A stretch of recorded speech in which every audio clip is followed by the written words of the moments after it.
Hello and welcome back, and today we're going to continue looking at the Gosund smart plugs that we talked about on the channel a short while ago.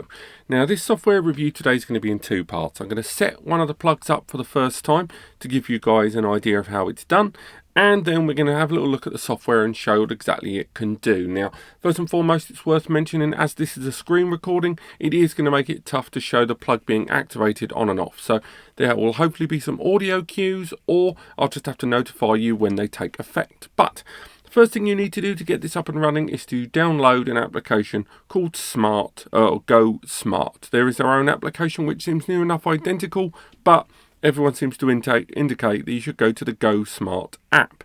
So we'll go into here, and from here it will invite you to register for the first time. It's really straightforward when you register. You just bung in your email, does the standard verification stuff. But I've already registered one here for us in the background, so I'm going to go with that one right now. We're going to use the NAS Compares Gmail that we've used for pretty much all the other videos. Throwaway account. Going to click the password there for anyone that missed it. It was password 1, and we're going to verify or go into our account. As you can see, straight away it's now asking us to set up our smart life. So first thing we can do is add a home. So this says what rooms we're going to be using. For the sake of this video, we're only going to be using the recording room, so we're just going to say the study, and we can say the geographical location. So you can add everything from your location, using Google, all the way down to your location where it is on the road, just doing standard GPS tracking. And on top of that, you can also enter the property. So we're just going to put the name Studio. And now we've done that, we can carry on moving forward. So now it's added that successfully. We click complete, and then it's going to ask us if we want to add a brand new device. So now we're going to add a brand new device, and what we want to use this time is, of course, a plug. So there's lots of different applications you can add to your smart home interface. As you can see, there's loads listed here, all the way through from home security and surveillance, all the way through to smart Wi-Fi devices and more.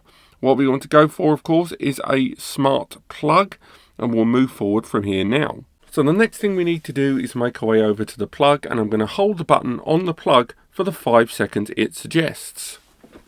Now we have to enter the password of the local Wi-Fi that it's found, and of course I've used an unfettered one here. And it should start looking for the plug that we've activated here in the background and adding it to our smart home now. This can take a minute or two, so I'm going to fast forward the video the tiniest bit just to get to the point where it's found the device.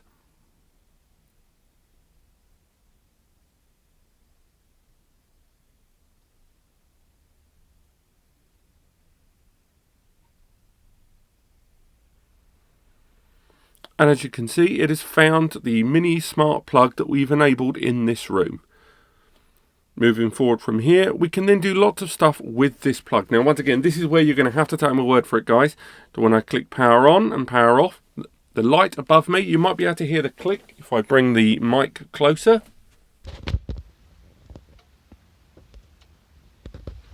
Hopefully you've picked that up on the edit by switching to the other mic, and of course there are loads of other options open to you.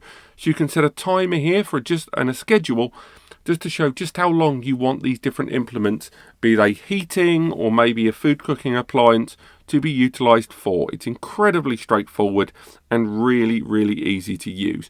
You can do a countdown, so you can make sure if you're cooking something for a variable period of time, or if you're going to leave the house for some period and you think there's an issue with you coming back, and maybe you need to make sure that the power electrical socket is turned off, you can set a timer here for something to shut itself off over a period of time. Next, you can look at just how much electricity is being consumed by that outlet. And for me, this is particularly interesting as it can set a permanent record. You can reset the clock and then see over a given period of time just how much in terms of kilowatts per hour is being consumed by a given power outlet. Now, this is an LED light bulb in an LED light bulb socket, so it's utilizing a very small amount of power indeed. Now, you can rename everything from the ground up. You can give things different icons. You can even support and connect these different plug appliances and other smart appliances supported by this app and Gosund with IFTTT, if this then that, Google Assistant, and of course Amazon Alexa for voice activated utilization in real time. As well as this, you can take care of your smart home using Internet of Things IoT based container apps installed on the QIoT application for QNAP NAS, with some of those less supported but more kind of Linux and homebrew home applications available right now that are completely for free on a software level. Now, there are loads of little things you can do. Once you've introduced multiple plugs into your environment, you can then start doing a great deal more with your home network. Now, next, you can go to Smart Scenes. Now, if I had multiple plugs, this was easier to show you. And this is where you can set a trigger that will activate or deactivate multiple plugs at once. So this gives you the ability to do a trigger whereby you can say a scene such as Christmas or birthday or music or any kind of situation where multiple appliances would be used at once.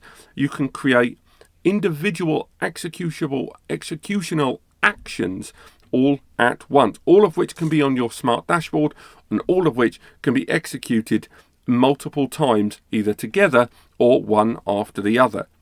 Over here we've got our own account where we can create more bespoke settings, and there's an as compare there. You can do everything from changing your name and your profile details, and you can also create multiple accounts that control the same plug outlet. So multiple family members have access to the same plug outlets and therefore allowing a greater degree of control and not just a one-to-one control system. Home management system allows you to add rooms and add plugs over time, allowing us to add even more plugs as we go. And it's kind of a real easy setup here. Now we can add more devices, and once again you can add different rooms as you go. Now let's see if we can, how easy it is to add that second plug. And boom, it has found our second plug. It took a fraction longer that time, I can only imagine, because it found the first plug as well. But it added it, it just took an extra 30 to 40 seconds overall. So now we've got our two plugs connected, and I'm just going to double check this. Once again, you're going to have to take my word for it, but this is another light fitting on the other side of the room. Let's see if we can pick up the click.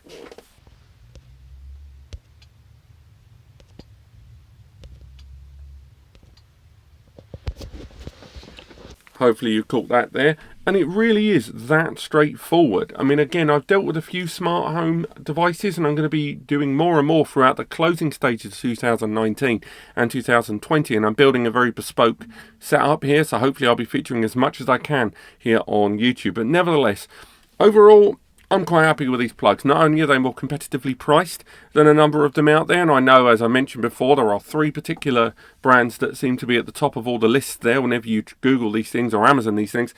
But the Gosund ones, I'm pretty happy with. They're pretty discreet, they're pretty small, and the G on the side, I'm not going to say it's unintentional, but definitely looks like the Google symbol.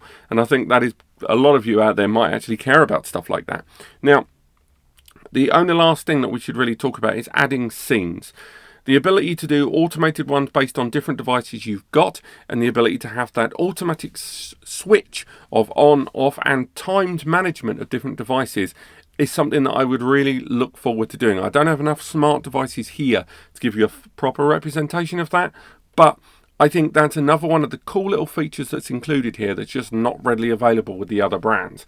Obviously, apart from the Amazon one and the Google ones, which are pretty good, but they cost a great deal more. But I'm going to wrap things up here. Thank you so much for watching. I hope you've enjoyed this. I'm looking forward to showing you guys more stuff to do with smart home devices, and of course, how they fit in with your NAS devices, as well as Amazon Alexa, Google Home Assistant, and if this, then that. But do click like and subscribe if you want to learn more, and I'll see you on the next video.